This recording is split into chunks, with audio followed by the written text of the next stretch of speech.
passes. And Julian Edelman was brilliant in that game. Yeah. It was, Yeah. Good. Well, no, let's have a big hug fest. I mean, it's true. Yeah. They weren't going to necessarily beat Seattle with the deep ball. I mean, they were going to have to take what Seattle gave them until they could take some shots down the field, which they ended up doing with Gronk and LaFell. Yeah, and Brady averaged 6.5 yards per attempt for the day, which is nothing. I mean, Nothing. You look at Russell Wilson, 247 on 21 attempts, and that puts him at 11.8.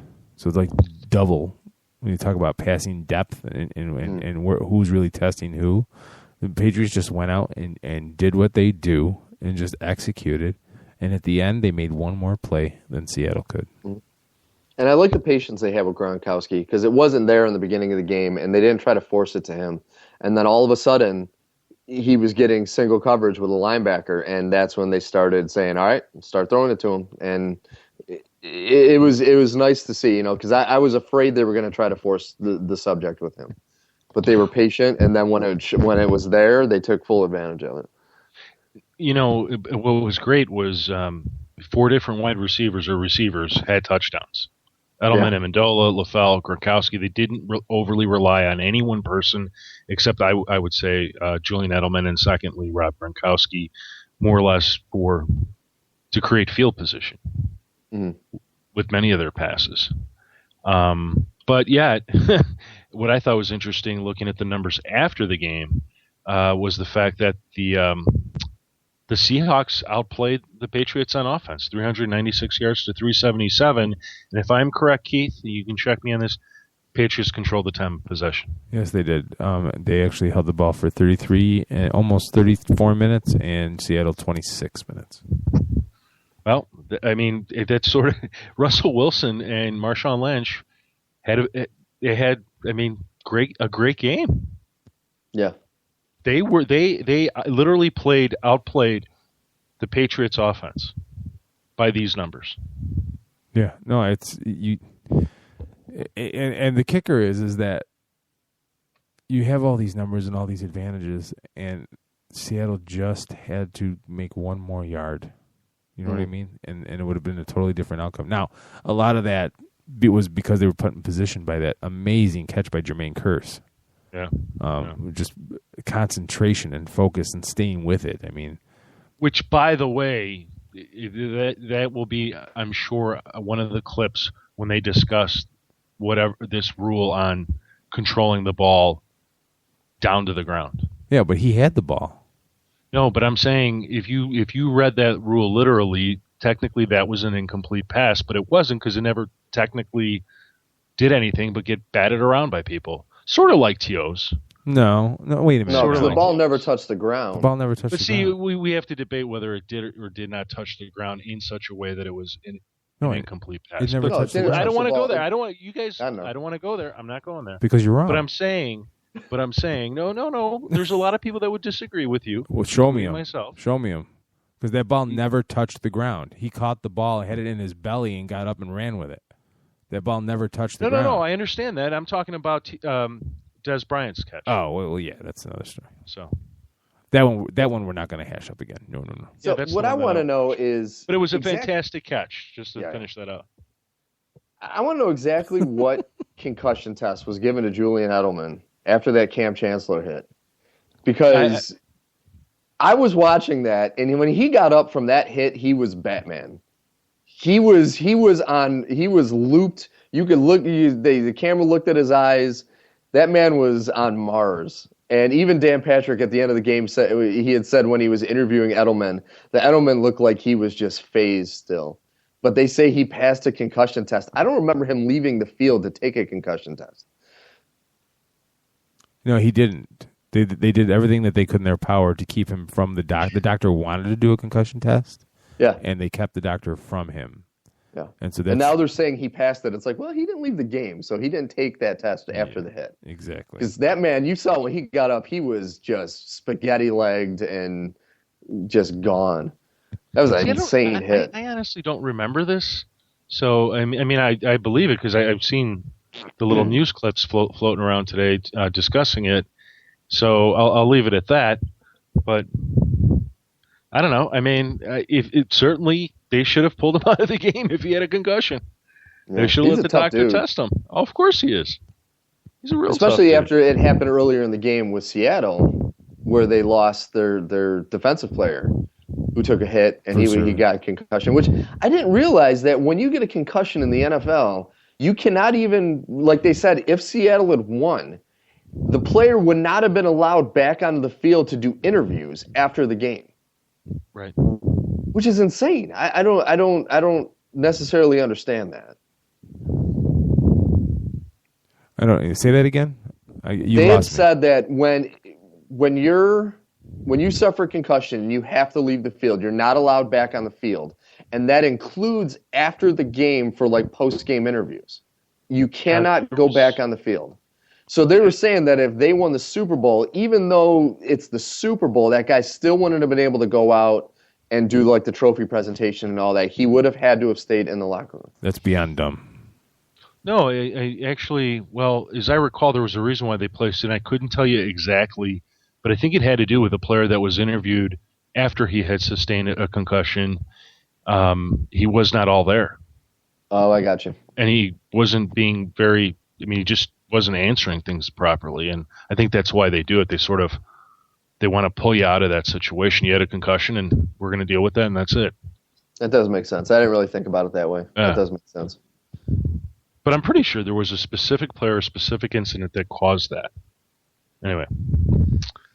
Yeah, I'm sure there probably was. Hey, how about that Seahawks defense shutting down LeGarrette Blount? I mean, shutting him down. Well, I mean, that's what they do. I know, but man, no messing around. If you're 14 carries for 40 yards, longest carry of the night was 9-yarder.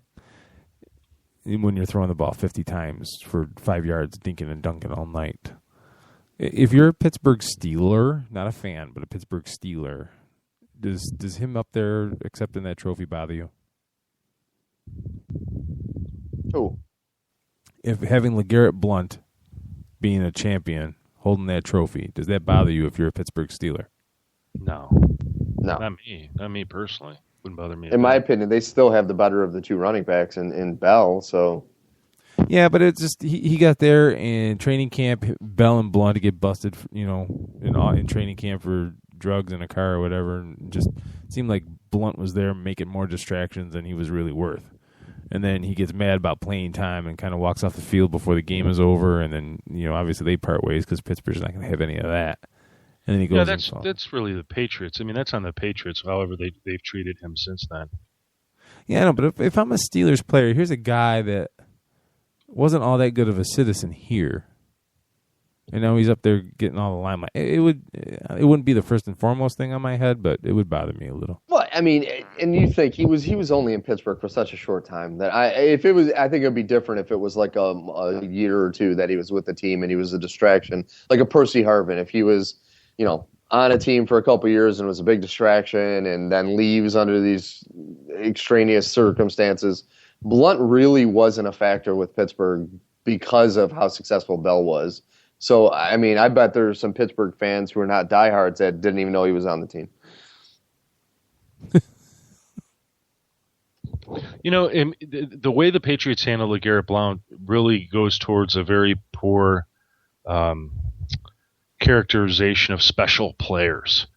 He was treated like a special player. Even though he quit on the team, they picked him up and they let him play right away. There wasn't any, hey, we've got running backs ahead of you, or let's work you back into our playbook, or, and to me, it's the message that's sent to the team. But, my belief is whatever those messages are, the Patriots picking up LeGarrette Blount and playing him was consistent with those messages. And if they weren't, too bad players, because we're doing it that way. Right. Right. But for the rest of us, we look at it and go, well, he wasn't a good citizen. So why are you rewarding him? Right, that's what I'm saying. If you're a Pittsburgh Steeler at home watching this, your team's out of it. Your team's not in it, and like that guy was supposed to be part of you, and now he's up there just, and not because you decided he wasn't good enough. It's because he acted up and forced your hand. It would just sit rotten with me. I don't know. Yeah, I think they got bigger issues than that. Oh, I'm sure they do. I'm just saying. Do you need a hug, Keith? No, just the people they get rewarded for acting like a fool irritate me. There's no sport that does it better than the NFL. You're absolutely right. Oh, yeah. I heard so many comments this past week about I can't even like to the degree of I can't believe they let the Patriots play over this freaking Deflate Gate. That's interesting. What are they going to do now? Oh, with Deflate Gate, they could lose a draft pick. Probably like a 7th round draft pick or something like that. But here's how the story is going to play. Even though it's sort of playing in this way, but it's not really beneficial. The NFL is going to come out and say that Deflategate had nothing to do with the Patriots winning the Super Bowl. Which it didn't. No. I know, but then it begs the question. Well, then what does it have to do with? Is it gamesmanship? Is it? I had an interesting conversation with my brother-in-law this weekend, and he's a bright guy. And the conversation really, it sort of goes like this. Tom Brady, just because he wants to have the ball inflated to 11 pounds, he likes to throw, who cares? And if Andrew Luck wants it at 12 pounds, who cares? Exactly. They're using their own balls. Go ahead and let them use it that way. I mean, the NFL has a standard for consistency, and I get that. And if the Patriots did anything to subvert that, like, have the referee checks it, says it's good, and then all of a sudden you sneak it away and let air out, that I have a problem with. But there's a range in that, and if the balls are in range when the ref checks them, then that's it. That's the game, and let it play. If one quarterback likes a firmer ball, it doesn't bother me. Then you know what I mean. Keith, here's the thing. I mean, well, first of all, the ball is going to have some weight in it, some air. It's not going to be 0 pounds because you can't throw a ball with no air in it, period. Right. You can't play with it. Right. So it's going to have something that's going to make the ball playable. And quite frankly, I mean, think of baseball. Pitchers get out there and they work the ball over with their hands in front of the national TV audience. And if the ball's scuffed up or something, they look at it, they look at the umpire and just hold it up and they get a new ball. Right. Yeah. Every time they want it. Anytime they want it. Right. And that's why I call the problem here. Well, that's why I call this gamemanship. And they even had an interview with Joe Montana prior to the Super Bowl where he said that he used to mess with the footballs, not necessarily take air out, but every quarterback messes with the footballs. It's just the way it is. And just like you said, Jim, it's the same as a pitcher getting a baseball. It's not like they're changing the dynamic of the football. They're just tweaking it a little bit. And that's what every team does. And the fact that the Patriots are getting pointed out for this, it does look like a witch hunt. It really does. Well, here's the thing. This is why I think now that we know who won the Super Bowl, it's going to affect the story in terms of, well, first of all, the NFL has to take the position that Deflategate did not affect the outcome of the AFC Championship. They have to.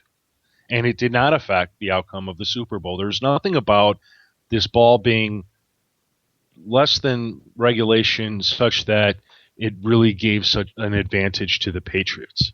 Because if they can't do that, then this whole championship is in question. Yeah. No, you're right. Which is dumb. Yeah. And once again, we go back to the Indianapolis game. The balls that were fixed at halftime when the Patriots outscored them 28-0. So one of two things is going to happen. Either they're going to somehow resolve it by saying, we've talked to him. This individual who was taking air out, he made a mistake.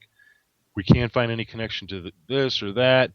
And it's going to somehow sort of, I think, go by the wayside. Or if they really do take some action and say, you violated the spirit of the rules, and we're going to take away a draft pick. I mean, people are going to scream that it's unfair, and to some degree, I think it kind of is. Yeah. I mean, what are we doing here?